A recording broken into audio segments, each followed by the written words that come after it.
Okay, as I start this endeavor about looking at depletion curves, or which is really about how would you invest when you're looking at a world in a depletion curve. But first, I wanted to think about like how am I going to model these curves that I'm about to talk about. So this video is sort of my first efforts to look into it. So these videos in the beginning will be very all over the place. I apologize, but here we go. In this chart, we can see basically global energy consumption by source: traditional biomass, coal, oil, natural gas, nuclear, hydropower, solar, wind, etc., other renewables. And you can see it just keeps going up and up. So the amount of energy that we're consuming by source continues to grow. And naturally, you can't consume what isn't produced. So this also means there's a lot of production. However, it's believed that the cost of getting these fuels, the cost to dig deeper mines, mines in more unfriendlier places, deeper, harder, whatever, and shale, all the water and sand and energy that you need to get it.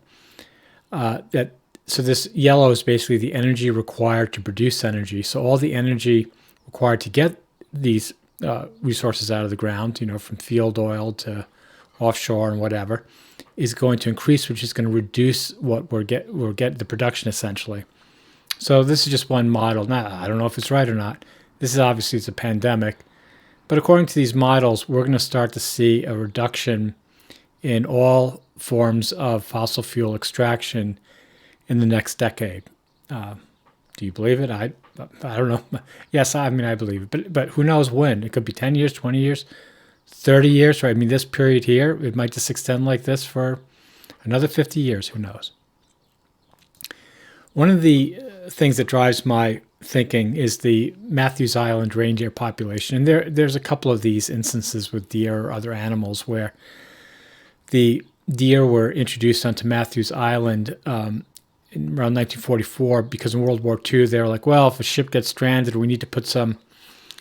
We have a couple of soldiers on the island, but what if we can't bring them food? Let's put some deer on, and then they can always go out and hunt the deer. Well, the war ended quickly. Soon after they put these 29 feedstock animals on the island, and the soldiers left. And then the animals basically grew to a population of 6,000, within almost 20 years.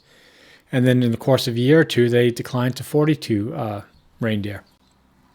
And so this is a model that this is a kind of depletion curve, the most extreme form, that shows you that our expectation that something moves up is also going to move down in an equal fashion.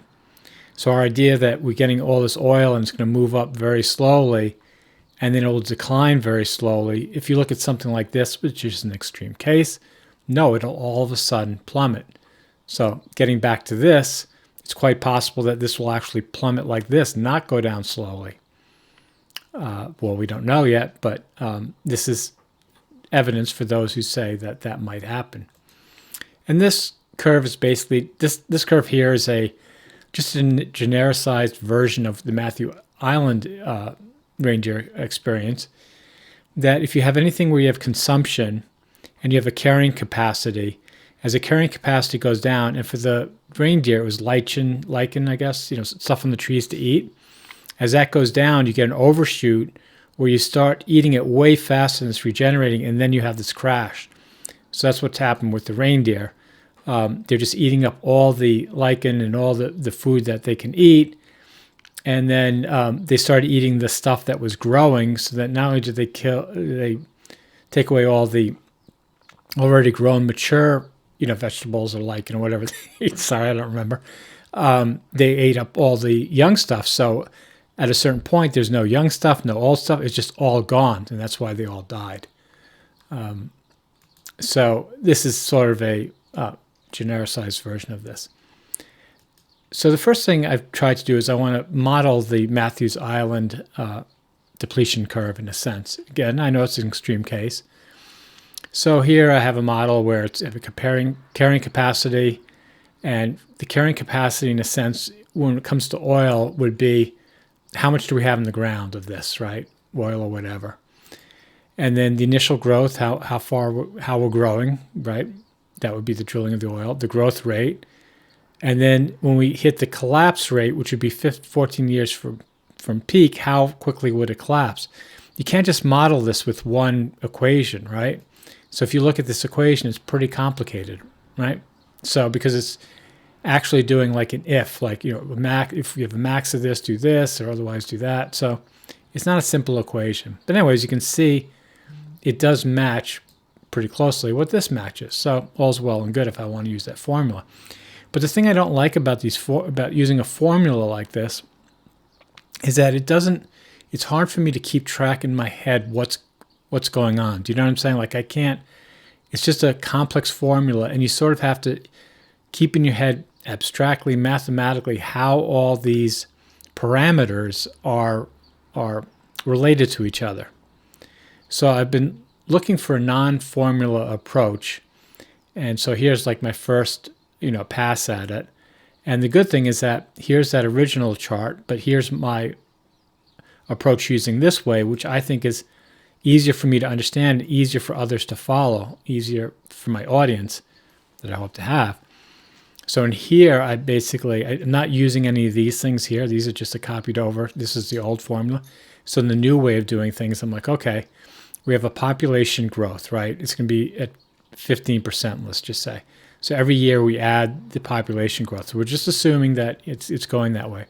Now we have a carrying capacity of 1,000, right? So we're just going to keep that every year. That's the max we could ever get. And then we have a carrying capacity feedback ratio, which is essentially what we would we want to basically find out what's the ratio of increase or growth as we get to the 1,000 mark and after the 1,000 mark, right? So we basically want to say is like, okay, well, after as you ramp up, your carrying capacity growth is going to be at a certain level. It's going to get lower, right? You start at 925, carrying capacity, and then you keep going down. But then you go into negative. As you generate over here a population growth above 1,000, like here, you're now getting negative numbers. So we want to get these negative numbers. These are pseudo numbers of what sort of population we could expect, both ramping up to total production or total production of the oil or consumption of the oil. And then when we get past the carrying capacity of the oil, or in the case of the reindeer, of the food, and then we want to convert this into basically a percentage. So this is like a percentage of capacity, and then we use that. We say, okay, we're going to take our population growth, like the number we're going to get from natural biological fertility, and then we're going to multiply it by this number that is sort of what we would expect the population to change based on the carrying capacity changes in what we can consume. And so we create these final numbers, and again, that's what I graphed here. So it's still complicated to explain, or complicated for me to keep in my head, but it's easier to model because we have the separate behaviors or things going on. We have the growth of the population based on fertility, and then we have changes in consumption and production that are going to also have an effect on our population. And so we can keep them separately. We can say, okay, well, we think the carrying capacity is going to be greater or lower. We can change this number. Or we think the fertility rate is going to be greater or lower. And we can look at it each year if we want to change and say, you know what, in the middle, let's change the fertility rate down to 10%. We can do that, and we can watch the change in the graph. Again, this is early days for me, but I'm going to try and do my things not in formulas, but in step-by-step calculations that will get us to what we expect each year for a population to be in this case, or when it comes to oil, what we expect production to be in each year based on our natural growth of production, let's just say new oil rigs going in or whatever. And then as the oil depletes, what we expect the depletion ratio to be, which would be the other end of this curve. So I wrote the story on Substack. I go into this. I go into the basic. I'm not going to read all this, but there'll be a link so you can just go read it. How, if you're pulling oil from a pool or something or a known entity, it's a linear equation. But for everything that we pull a resource, we need exponential modeling. And then I go into how we exponentially model it, which is similar to this first way that we model. This is using essentially, you can see here, exponential. It's using exponential modeling. Anyway, so I go into that, and I go into why we'd love to use linear formulas, but we really need to use exponential because they explain the data better, but they can go wrong very quickly. Anyway, that was it. Now, I keep thinking, well, when am I going to get to the investing aspect of this? And, just looking at this like first blush, it may be a case for coal. Now, as you can see, coal is really taking a beating. So, compared to when this ETF came out, it's been out a year. It's gone down 30%. But if we look at this, graph here, right? This is this doesn't show coal.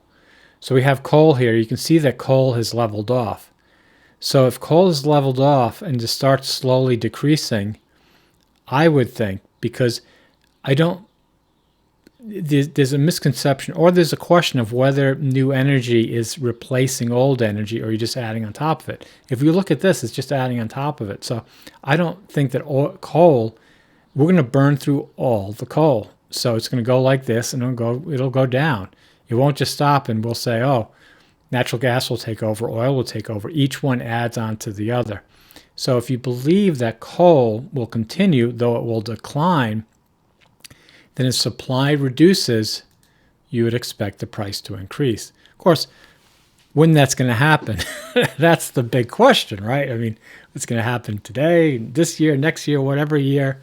But I think at some point, yes, it will go up because it will be remembered that ultimately, when we're looking at our energy use, however this goes, whether it goes this way or that way, this is going to be a percentage of our energy use.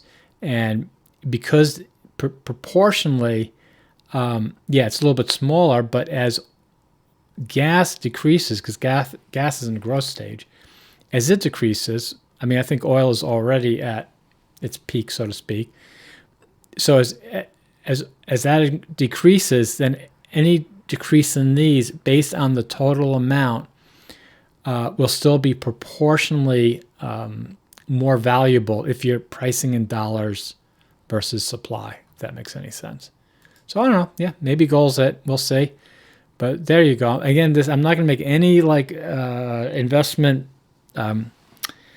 recommendations here. I'm just saying, yes, coal looks interesting if you buy into certain ways of looking at it.